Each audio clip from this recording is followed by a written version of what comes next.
जय हिंद। मैं माजी सैनिक योगेश पोवैया। जब भारतीय सेना का शहादत पर राजनीति होता है, मेरे जैसे सैनिक को मजबूरन आना पड़ता है।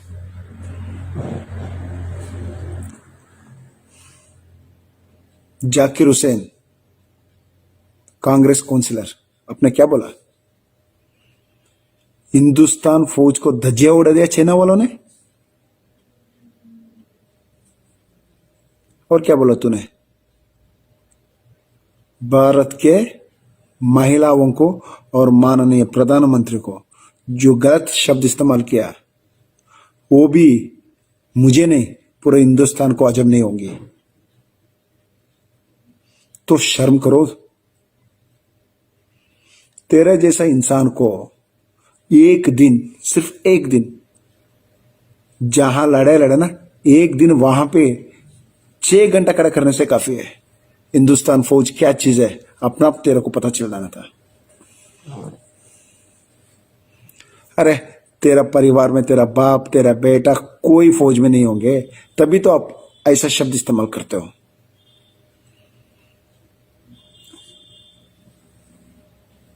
नाइनटीन 62 नहीं, जब से हम आजादी हुए, आजादी से लेके अब तक जितना फौजी सैनिक शहीद हुए, फौज हो या एयरफोर्स हो या नेवी हो या सीआरपीएफ हो या बीएसएफ हो, जितना शहीद हुए उसका कारण आपका ही पक्ष से हुआ। 1962 वो हमारा दुर्भाग्य है। हम हारा नहीं, हराए गए थे। आप लोग भूल गए होंगे, आपको ये भी पता नहीं। 1962 जो लड़ाई में हमारा पास पहनने के लिए उस मौसम पे सही ढंग का कोट नहीं था, और उस बर्फीला इलाका में पहनने के लिए सही ढंग का जूता भी नहीं था, और लड़ाई लड़ने के लिए हमारा पास पुराना वेपन था। कारण पता है क्यों? क्या हिंदुस्तान इतना कमजोर था? हम उसको खरीद नहीं सकता था क्या? हिंदुस्तान फौज को नहीं चाहिए बोल के एक नमूना डिफेंस मिनिस्टर को लगा के रखा था नेहरू जी ने। उसका नाम है कृष्णन मेनन, वी कृष्णन मेनन। पता नहीं कौन सा नमूना को पकड़ के डिफेंस मिनिस्टर बनाया था उस समय में। ना उसको फौज के बारे में पता है, ना उसको एक मीटिंग किया, ना आर्मी वाले से बात किया, ना किसी से डिस्कस किया। जब 1962 का जो वार चला तो नेहरू जी चला गया कॉमनवेल्थ में मीटिंग के लिए। उनका साथ साथ फाइनेंस मिनिस्टर मोरारजी देसाई भी चला गया। डिफेंस मिनिस्टर यूरोप में चला गया, और हमारा जनरल वीएम कोल वो अपने बीवी बच्चे के साथ श्रीनगर में मौज मस्ती के लिए चला गया। किस हिसाब से लड़ाई लड़ेगा? इस हिसाब से जहां कपड़ा नहीं, और उस बर्फीला इलाका में जहां सिर्फ देखेगा तो बर्फी बर्फ है, तो उसका आंख में भी दिक्कत, और सही ढंग का जूता नहीं, और एक एक फौजी के ऊपर, हिंदुस्तान फौज के ऊपर उन लोग 30-30, 40-40 आदमी अटैक किया। उस लड़ाई का, हम तो उस लड़ाई नहीं लड़ा, मगर उस इतिहास को हमने पढ़ा है। इतना नहीं, वहां पे ब्रिगेडियर जान पी दड़वी का एक हिमालयन ब्लेंडर एक किताब भी लिखा है, उसको भी हमने पढ़ा। हमारा हिंदुस्तान फौज को किस हिसाब से मारा गया आप लोग, तब भी हिंदुस्तान फौज इतना कमजोर नहीं थे। रेजंगला में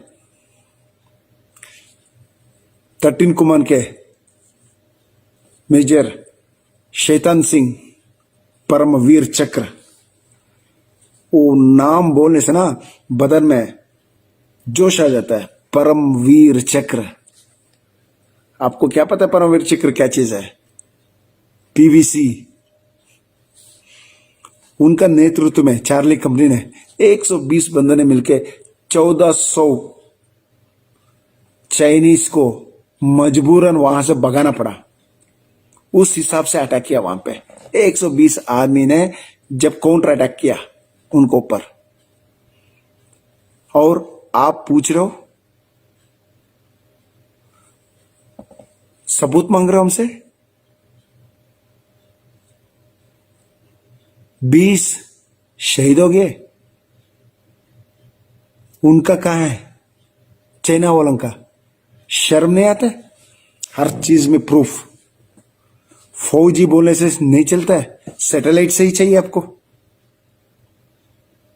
भरोसा आपको पहले से भी हमारा ऊपर नहीं था। आप लोगों ने देश के लिए क्या दिया? हाँ, हम सीने ठोके बोल सकते हैं आपने क्या दिया। जवानी दिया इस देश के लिए, वो भी कम। बदन के अंदर बुलेट्स है, वो भी कम। आज हम एक से मगर लड़ाई लड़ेगा तो जान देने के लिए हमेशा तैयार है और देंगे भी। मगर तुम लोगों को क्या पता इस देश के बारे में? जब से इस देश आजादी हुआ, आजादी से अब तक का जितना भी शहीद हुए उसका पूरा रीजन आप ही लोग हो। और हमारा शहादत के ऊपर आप लोग सवाल खड़े करते हो। हाँ, मैं आपको और भी एक याद दिलाता हूं। 1971 वार में इंदिरा गांधी जी ने बांग्ला को अलग करके जीत लिया। उनको वर्ल्ड लीडर का स्थान भी मिला। गलत, मैं इसलिए गलत बोल रहा हूं। इंडियन आर्मी, नेवी, एयरफोर्स तीनों मिलके उस लड़ाई जीता। क्या दिया आपने उनको? पीओके को वापस ले सकता था उस समय में, क्यों नहीं लिया? 73,000 सोल्जर्स प्रिजन ऑफ वार में इंडिया में था पाकिस्तान का, उनको वापस किया। उस समय में आप समझौता करके पीओके को ले सकता था, क्यों नहीं लिया आपने? उसके बाद जितना भी शहीद हुए तो उसका जिम्मेवारी आप ही लोग। और आज हमारा जो जवान के ऊपर आप शहादत के ऊपर सवाल खड़ा करते हो, शर्म आना चाहिए आपको। मैं आपको ये भी बोलता हूं, इससे पहले का जो फौज में रोज हमारा एक एक डेड बॉडी आता था, पाकिस्तान वाले ने गोली मारता था और फोन करके सेट पे बोलता था, अरे हिंदुस्तानी वालों, तुम लोग हमारे ऊपर फायर करने के लिए दिल्ली से पूछना पड़ता है, हमारा पॉकेट में है। शर्म आता था मैं। इतना छोटा सा कंट्री हिंदुस्तान के ऊपर फायर करता है और जवाबी हमला करने के लिए आप लोगों से पूछना पड़ता था। आज इस हिसाब का फौज नहीं है। एक मारेंगे तो हम 1000 मारेंगे। तब भी हिंदुस्तान फौज कमजोर नहीं थे, जो करना करते रहा, मगर वो आप लोगों को पता नहीं चला।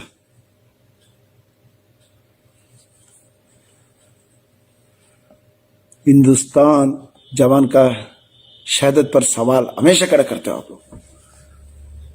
सर्जिकल स्ट्राइक, एयर स्ट्राइक, सब में आपको प्रूफ चाहिए। तो भरोसा आप हिंदुस्तान फौज के ऊपर नहीं रखे, किसके ऊपर रखेगा आप लोग? शर्म आना चाहिए आपको। जितना भी लड़ाई हुआ वही 1962 में इतना बुरी तरीके से हमने हारने के बाद हमने 72,000 स्क्वायर माइल को चाइना को बेंट में दे दिया। विपक्ष ने आपसे सवाल पूछा था, वो कब वापस दोगे, वापस कब दिलाओगे? उसके लिए आपका बोलना चाहिए। नेहरू जी ने क्या जवाब दिया?